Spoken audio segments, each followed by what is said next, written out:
Hello everybody and welcome back for an encore episode of the weekly VR news. As always, I'm Mateo311 and this is your channel for everything VR related. So that's right guys, there's so much going on right now that I had to do a second news video for this week. This includes things like new information on the Valve Deckard, new AR glasses that will include 6-DoF tracking, the cyber shoes have finally been discontinued, and there's a ton of new game announcements and updates. So let's not waste any more time and get straight into the game news. First up, Zombie Army VR is seeing yet another delay. It looks like they found some crucial bug right before release and had to push the game back until June 12th. Now this doesn't come as much of a shock to game reviewers because we've been sitting here twiddling our thumbs lately going, where the heck is our review copy? Now like normal, I have no issues with games getting delayed. I much rather see them launch when they're ready because it's extremely hard to repair a bad first impression. So I'm still keeping my fingers crossed and holding out hope for this one. But if you're not in the mood to wait for a new VR game, the action RPG title Knights of Neon has seemingly dropped out of nowhere.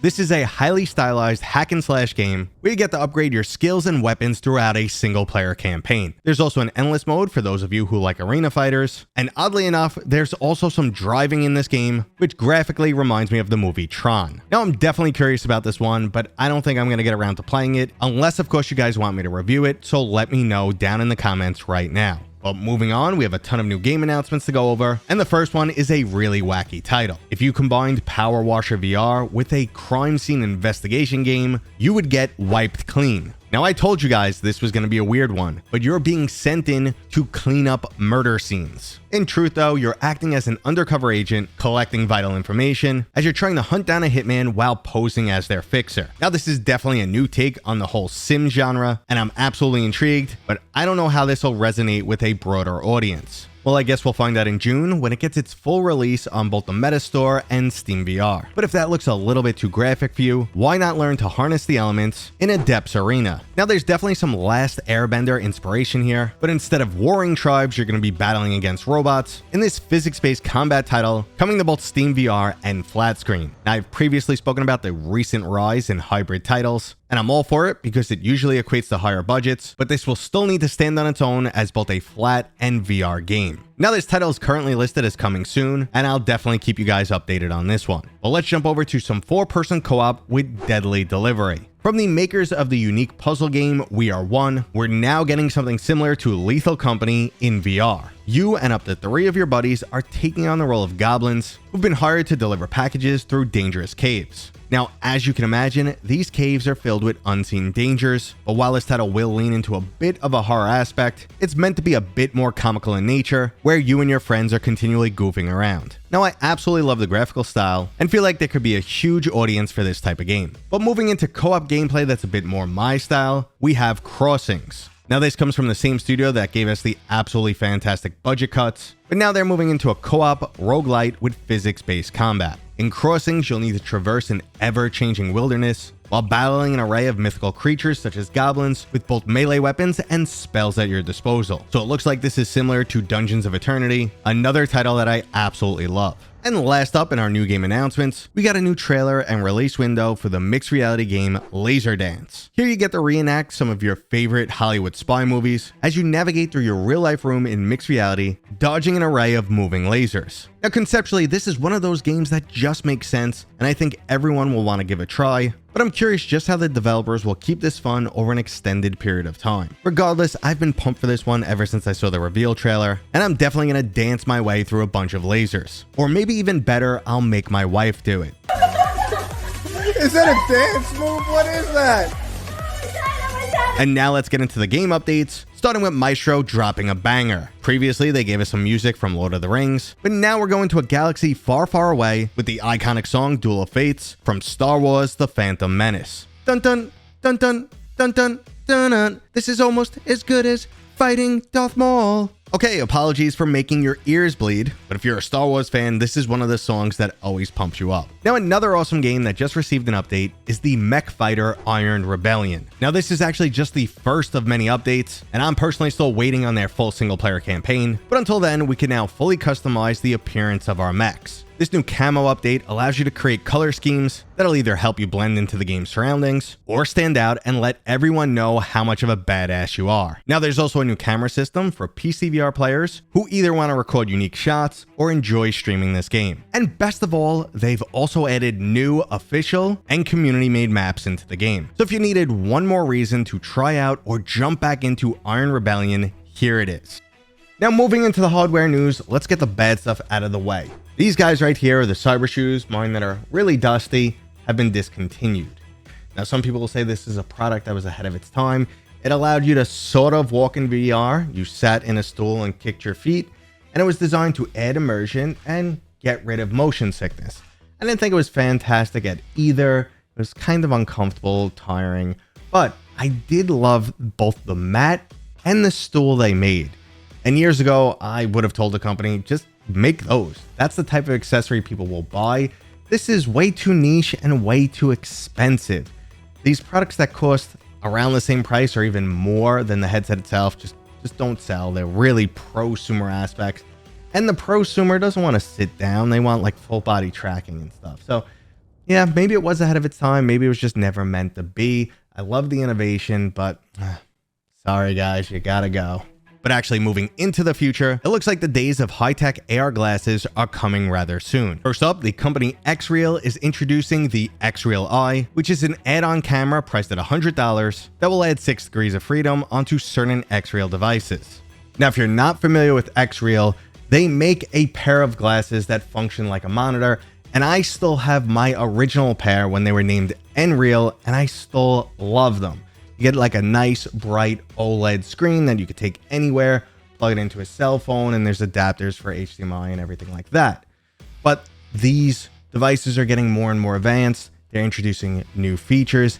And if you have the latest version with the Xreal Eye, you can basically put a screen in a fixed location. Like you can attach it to a wall and say, well, that's my TV screen. So if I look over here, nothing. But if I look over there, I will see what I wanted to see through the glasses.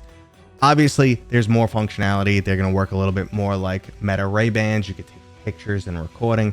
So it's very cool. My only concern is they're probably going to be quite expensive. But I love the technology. I need to upgrade my pair, and hopefully we'll do it when the Xreal Eye comes out. Now, not to be outdone, Google has started hinting that their own pair of AR glasses are coming soon. It's expected that we'll get some type of announcement at the I/O Developer Conference this week, and it appears that these will be more than just a Ray-Ban Meta competitor. The expectation is that there's an onboard processor with some version of their upcoming Android XR operating system. Well, there's no point in spending any more time speculating because the new information should be right around the corner.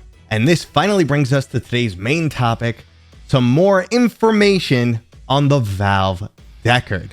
Now, a lot of this is going to correspond with things I previously said, but we got the closest thing to a confirmation from someone in the industry.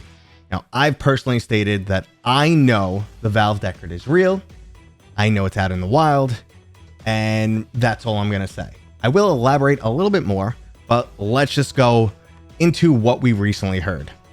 So Stan Laracue, he was the founder of Lynx, if you remember the Lynx R1 headset that kind of never was.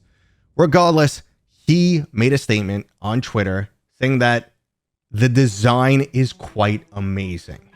So basically, that's the closest thing to anyone confirming the product.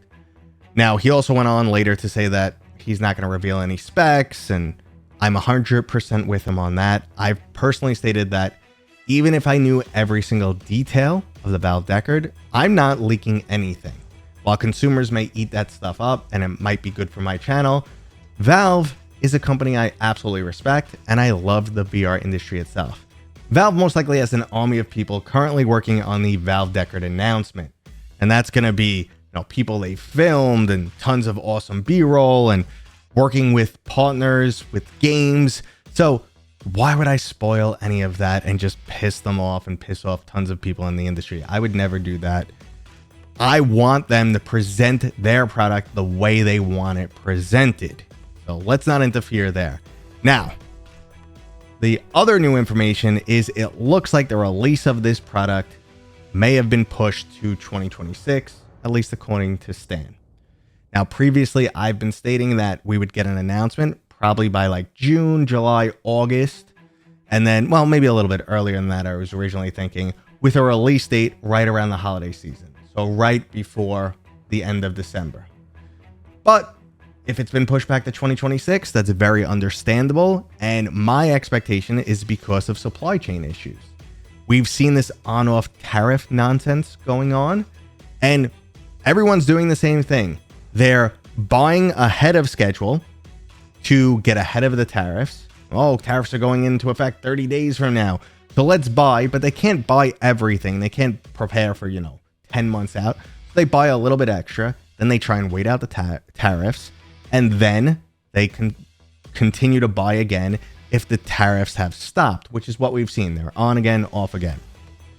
This can cause a significant delay. This delays everything. Just think that you're basically sitting around for a month, or in some cases 90 days, waiting for prices to drop. And if you don't wait for those tariffs, come on guys, the headset is already supposedly $1,200. If aspects of the headset went up 125% overnight, you're not buying those products. You're not buying those pieces or whatever you need from foreign countries. You're waiting it out, or you're passing it on to the consumer, and no one's buying an $1,800, $2,000 headset except for some extremists. So it's just not happening. And then we'll see the whole, crazy resale market go absolute berserk. That's not what we're looking for here. So my expectation is, I still think it was originally planned for late 2025, but supply chain issues have pushed it back. And when it comes to, it's not a real product until Valve says it is, we're in the same territory as when people are saying, hey, a PlayStation 5 Pro is coming, but Sony didn't make an announcement yet. We're in the same situation right there. And to go a little bit deeper into this conversation, I've talked about reasons of how I can know that the headset exists. People have just straight up said they have one at this point. And after I've heard a few people say they have one, whenever I was meeting developers, I would just slip it into conversation, randomly, very casually, be like, oh, you get your Deckard yet? And some people slip an answer. Some people will just be like, oh, not yet, or oh, it's coming, or or some people will be like, nice try. So it's out there. When is still the question, and when can always move. We've seen a million things get delayed 100 times. But is it real? Yes. Is it coming? Yes. Am I excited? Absolutely. I really want something to shake up the VR industry. For the consumer, things have been great. We've been getting banger games, but for the developer, things have been tough, and the industry is slumping a bit right now, which is always the case. We go up and down, as I'm sure you see with my content. Things are bad. 6 months later, I'm like, hey, things are great. And people are like, what the hell? I'm like, well, shit changes. That's just the world we live in, especially with VR. We got this up, down, up, down. But that's the update of information on the Valve Deckard. I wish it was more. I wish I could tell you guys specs and tons of information, but until someone else leaks something, I'm not saying or repeating anything. And that's it, guys. I hope you enjoyed this video. If you did, go ahead and give it a thumbs up. If you're new here, please consider subscribing. And as always, I'll see you guys on the next one.